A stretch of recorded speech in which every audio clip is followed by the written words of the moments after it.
అందరికీ నమస్కారం అమ్మ. ఈరోజు మనం తెలుసుకుంటున్న అంశం ఏంటంటే 8వ తరగతి తెలుగులో మొదటి పాఠ్యాంశమైన ఆంధ్ర వైభవం అనే పాఠ్యాంశానికి సంబంధించి టోటల్ టెక్స్ట్ బుక్లో ఉన్న గ్రామర్ను చూద్దాం. ఇక్కడ చదవండి ఆలోచించి చెప్పడంలో పద్యం ఇచ్చినారు, దీనికి సంబంధించి ప్రశ్నలు ఇచ్చినారు. పై పద్యం దేని గురించి చెప్తుందంటే తెలుగుతనం గురించి, తెలుగు విషయాలను గురించి చెప్తోంది, తెలుగు గొప్పతనాన్ని గురించి చెప్తుంది. సాధుజన కల్పవల్లి ఎవరు? తెలుగు తల్లి. కవి తెలుగుదనాన్ని దేనితో పోలుస్తున్నారంటే తెలుగుదనాన్ని వంటి తీయదనం లేదు. తర్వాత ఉద్దేశం. ఈ పాఠ్యాంశం అసలు ఎందుకోసం పెట్టినారంటే ఆంధ్ర సంస్కృతి, సాంప్రదాయాలు, ఆంధ్ర ప్రాంతాన్ని ఏలిన రాజుల కీర్తి, కవుల గురించి మొదలైన విషయాల గురించి విద్యార్థులు తెలుసుకోవడం కోసం ఈ పాఠ్యాంశం అనేది పెట్టినారు.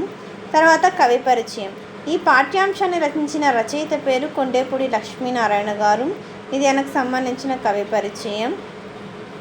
అవగాహన ప్రతిస్పందనలో ఇక్కడ గేయంలో కింది పదాలను గుర్తించి 0 చుట్టండి అన్నారు. అర్థమవుతుందా? ఇక్కడ గేయంలో ఈ పదాలను మనము 0 చుట్టాల. మనము ఈ పదాలను స్క్రీన్ షాట్ తీసుకొని రాసుకోండి, పక్కన రాసుకుంటే ఇబ్బంది లేకుండా ఉంటుంది. తర్వాత రెండవ, గేయం చదివి పట్టికలో సూచించిన విధంగా పదాలను రాయండి. 3 అక్షరాల పదాలు, 5 అక్షరాల పదాలు, ద్విత్వాక్షర పదాలు, సంయుక్తాక్షర పదాలు. ద్వి అంటే అర్థం ఏంటంటే 2 అని అర్థం అమ్మ. ఎప్పుడే కానీ ఇక్కడ ఒకటే హల్లు ఒక హల్లుకు అదే హల్లు ఒత్తుగా వస్తాను ఏమంటారంటే ద్విత్వాక్షరం అంటారు. ఒక హల్లుకు వేరొక హల్లు ఒత్తుగా వస్తానే సంయుక్తాక్షరం అని అంటారు. తర్వాత ఈ గేయం ఆధారంగా క్రింది పట్టికను పూరించండి. ఇక్కడ నదుల పేర్లు, వ్యక్తుల పేర్లు, వస్తువుల పేర్లు, ప్రాసపదాలు అని ఇచ్చినారు. నదులు ఏమేమి? కృష్ణానది, గౌతమి నది, తుంగభద్ర నది, కృష్ణ, తర్వాత పెన్నా ఇట్లాంటివి. తర్వాత వ్యక్తులు రుద్రమదేవి, బాలచంద్రుడు, తిక్కన సోమయాజీ, తర్వాత త్యాగరాజు. ఇక్కడ మళ్ళీ ప్రతిదీ ఎక్స్ప్లెయిన్ చేసుకుంటూ పోతే వీడియో లెంత్ అవుతుందమ్మా, మీరు స్క్రీన్ షాట్స్ తీసుకోండి. తర్వాత ప్రాసపదాలు 2వ ఈలు. క్రింది ప్రాసపదాల ఆధారంగా మరికొన్ని ప్రాసపదాలను రాయండి. గేయంలోని క్రింది వ్యక్తులు తెలుగు జాతిని చేసిన సేవలను ఒక వ్యాసంలో రాయండి. వీరేశలింగం బాల్య వివాహాలకు వ్యతిరేకత, తర్వాత భర్త చనిపోయిన స్త్రీలకు మళ్ళీ పెళ్లి చేశాడు. గిడుగు రామ్మూర్తి ఏం చేసినాడు? వ్యవహారిక భాషోద్యమ సదస్సులను భాష దిటువుగా తయారు చేసినాడు. గురజాడ అప్పారావు గారు కన్యాశుల్కం, బాల్య వివాహాలను నిరసించినారు. తర్వాత త్యాగరాజు ఏం చేస్తున్నారు? నరోపాసన ద్వారా భగవంతుని చేరుకోవచ్చునని నిరూపించిన వాగ్గేయకారుడు, అంటే మనులకు సేవ చేయడం ద్వారా. తర్వాత క్రింది వాక్యాలు చదవండి, భావాలకు సరిపోయే పంక్తులను గేయంలో గుర్తించి రాయండి. ఇక్కడ తిక్కన కవిత్వంలో తెలుగు భాష తేనెలొలుకుతోంది అంటే ఆ బాణం మాట్లాడుకోవాలంటే తెలుగు పలుకులు తేనెలొలికెను తిక్కనాటిని కవితలోన.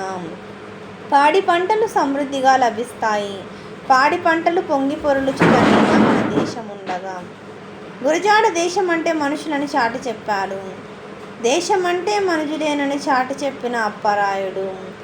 గోదావరి తరతరాల నుండి మధుర జలాలనిస్తుంది, యుగ యుగముల నుండి బంగారు గంగనిచ్చడు గౌతమి నది. ఇక్కడ గోదావరి అంటే గౌతమి నది. గోదావరి నది యొక్క మరొక పేరు గౌతమి నది.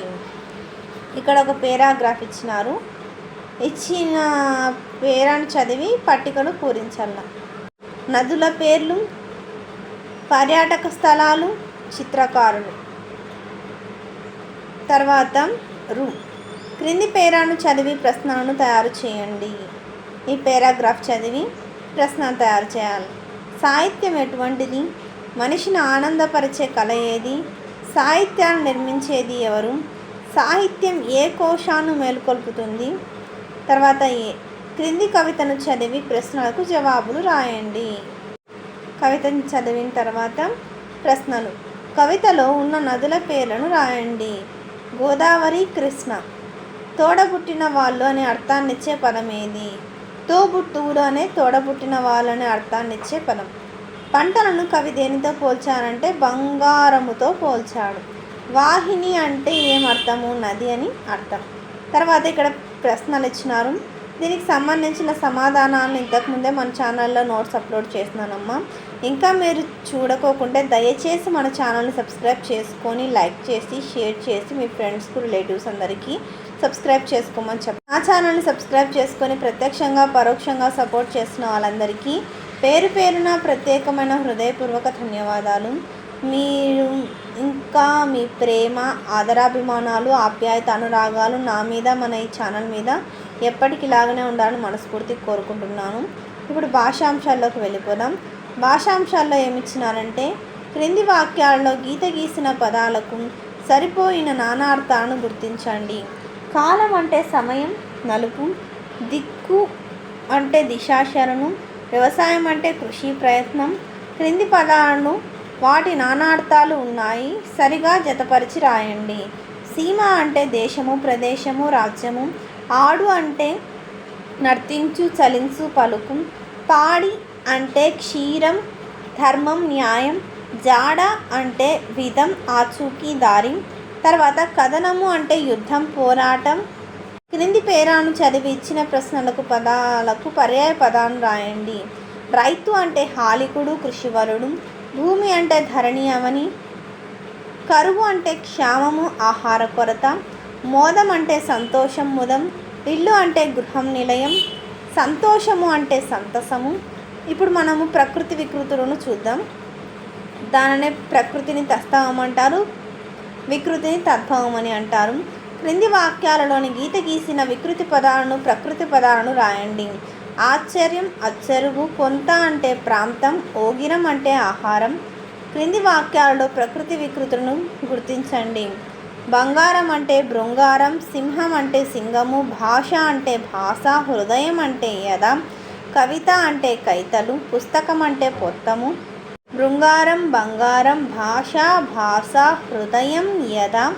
కవిత కైత. సింహం సింగం. పుస్తకం పొత్తము. భాషా క్రీడ. ఇక్కడ గొప్పతనం గురించి చెప్పే పాట దివ్య గీతము. ప్రకాశించు అంటే తేజరిల్లు. యువసింహం అంటే కొదమసింహం. అందమునిచ్చెను అంటే సొగసును గూర్చెను. కలిసికట్టు అంటే ముక్తకంఠం. ప్రవహించు అంటే సాగిపోవు. కత్తుల కాంతి అంటే కట్కతేజం. భుజగర్వం అంటే బాహుదర్పం. తెలియజేసెను అంటే చాటను. స్వర్గ సమం అంటే స్వర్గతుల్యము. యుద్ధంలో నేర్పే యుద్ధ పటిమ. వ్యాకరణాంశాలు ఇవి. అత్వసంధి ఇత్వసంధి ఉత్వసంధి. దీనికి సంబంధించి పూర్తి వివరంగా చాలా సులభంగా మన ఛానల్ వీడియోలు అయితే చేసినానమ్మా. దయచేసి చూడని వారు ఉంటే చూడండి. సబ్స్క్రైబ్ చేసుకుంటే ఆ వీడియోస్ అన్నీ వస్తాయి మీకు. దయచేసి సబ్స్క్రైబ్ చేసుకుని వాళ్ళని దయచేసి సబ్స్క్రైబ్ చేసుకోండి. ఇక్కడ అంటే మనము ప్లస్ ఇక్కడ ఉత్వసంధి. కాదన్నది అంటే కాదు ప్లస్ అన్నది ఉత్వసంధి. దేశం అంటే దేశము ప్లస్ అంటే ఉత్వసంధి. మనుషులని మనుషులు ప్లస్ అని ఉత్వసంధి. క్రింది పదాలను కలిపి రాసి సందుల పేర్లను రాయండి. పుట్టిన ప్లస్ ఇల్లు పుట్టినిల్లు అత్వసంధి. ఏమి ప్లస్ అయ్యే ఏమయ్యే ఇత్వసంధి. మేము ప్లస్ అందరం మేమందరం ఉత్వసంధి. గ్రామము ప్లస్ అంటే గ్రామం అంటే ఉత్వసంధి. ద్విగు సమాసం ఎప్పుడే కానీ సంఖ్య వస్తే ద్విగు సమాసం. ద్వంద్వ సమాసం అంటే రెండు తల్లి తండ్రి అన్న తమ్ముడు ఇట్లా వస్తే అది ద్వంద్వ సమాసం. క్రింది పట్టికను అర్థవంతంగా పూరించి సమాసాల స్వరూపాలను అర్థం చేసుకోండి. పాడి పంటలు అంటే పాడియు పంటయును ద్వంద్వ సమాసం.